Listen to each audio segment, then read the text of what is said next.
Okay, it's Matthew Russell Lee, Inner City Press, here in Foley Square. We're here at the SDNY courthouse to cover the ongoing Larry Ray, U.S. versus Larry Ray trial. But over the weekend, we've been working on an announcement last week about the indictment of 5 for spying for China inside the U.S. Of course, we have no answers from the United Nations. We'll get to that in a moment.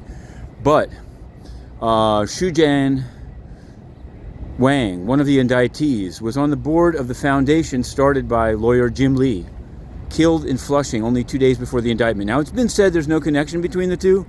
Seems a bit strange, and here's one of the reasons. The woman charged with the murder of Mr. Jim Lee, 25-year-old woman that was ostensibly seeking representation to go use on her visa to school in California,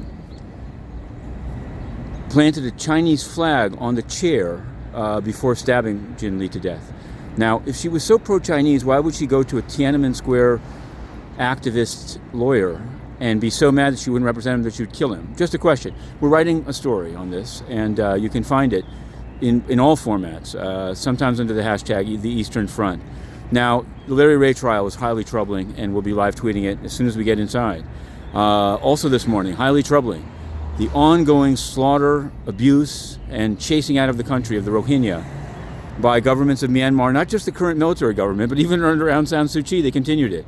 And what I guess I want to emphasize, having written a curtain raiser for Antony Blinken's announcement this morning at the Holocaust Museum, is that the UN is not on the right side of this conflict. Under Antonio Guterres in particular, they not only remained silent during much of this, play acted as they are now on Ukraine after having said to not call it a war, but let me emphasize, Antonio Guterres appointed as his representative on Myanmar a woman named Noeline Heyser, who we previously outed while in the UN before being thrown out as having made wildly pro-Myanmar military government comments. They knew exactly what they were doing. Now, it might be called diplomacy, or it could just be called collusion. In any event, there needs to be full coverage of the UN, and they need to allow the press in. To be continued, Inner City Press.